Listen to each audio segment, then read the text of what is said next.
حضرت بابا گودری بادشاہ رحمۃ اللہ علیہ اس مقام کے اوپر انتظار کرتے رہے، 12 سال آپ نے وہاں جھاڑو دیا، پھر وہ لمحہ آ گیا،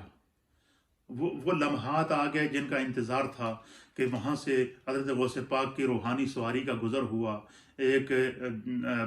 آپ اولیاء کاملین کے جموں سے وہاں سے گزر رہے تھے اور آپ وہ راستے میں کھڑا دیکھا تو غوث پاک رک گئے، سواری سے نیچے اترے اور آپ کو سینے سے لگایا۔ سینے سے لگانے کے بعد بعض روایات کے مطابق وہ گودڑی جس کی وجہ سے آپ گودری بادشاہ کہلائے وہ بھی غوث پاک کی بارگاہ سے آپ کو نصیب ہوئی ہے، اور بعض روایات کے مطابق وہ حضرت خضر علیہ الصلوۃ والسلام نے آپ کو دی تھی، واللہ تعالی عالم بالصواب۔ لیکن حضرت غوث پاک سے جب ملاقات ہوئی تو حضرت غوث پاک رضی اللہ تعالیٰ عنہ نے اپنے روحانیت کی نظر ان پہ ڈالی، اپنے فیض سے مملو کیا اور اپنے روحانی فیض سے ان کو مالا مال کرنے کے بعد آپ نے فرمایا کہ کریم بخش، یہ جو دریائے جہلم جا رہا ہے یہ پکڑ کے چلتے رہو، دریا کی طرف چلتے رہو چلتے رہو چلتے رہو، دریا کے بیچ میں جس جگہ پر اللہ ہو کی آواز آئے گی وہاں پر تم نے چھلانگ لگا دینی ہے، اور اس وقت تک تو اس دریا میں رہے گا جب تک کہ تمہیں کوئی دوسرا حکم نہ ملے۔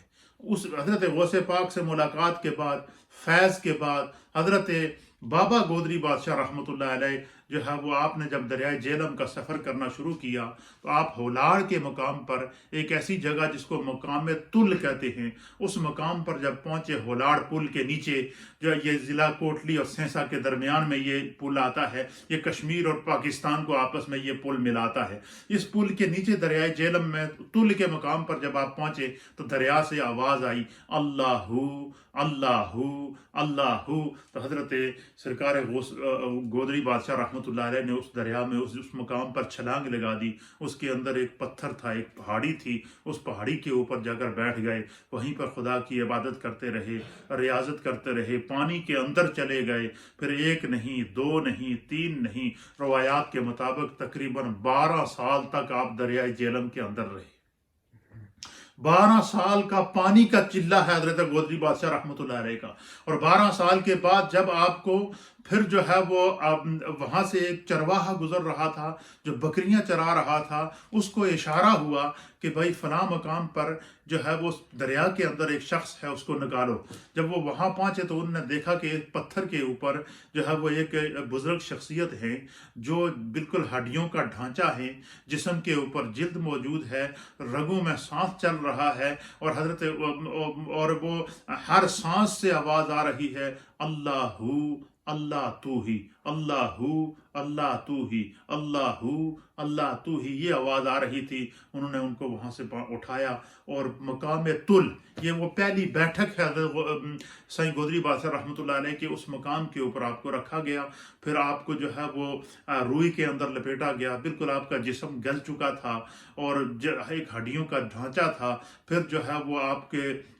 بکریوں کا دودھ آپ کو پلاتے رہے کئی عرصے تک، پھر آپ کے جسم کے اوپر جو ہے دوبارہ توانائی آنا شروع ہوئی، پھر آپ کے گھر والوں کو اطلاع دی گئی، پھر آپ جو ہے وہ آپ کو لے جایا گیا، اور پھر وہ جو مقام تھا وہ مناظر تھی۔ اس کے بعد خداوند قدوس نے حضرت گودری بادشاہ رحمۃ اللہ علیہ سے سارے حجابات ہٹا دیے تھے۔ اب جس پر نگاہ ڈالتے تھے اس کا ظاہر بھی بدل جاتا تھا، اس کا باطن بھی بدل جاتا تھا۔ آپ کا جو خاندانی پس منظر ہے، آپ کشمیر کی مشہور زمانہ قبیلہ سدن قبیلہ سودوزئی المعروف سودوزئی قبیلے سے آپ کا تعلق تھا، اور یہ جو سدن قبیلہ ہے یہ کشمیر کے قدیم قبائل میں سے ہے۔ یہ وہ قبیلہ ہے کہ جس کے مجاہدین نے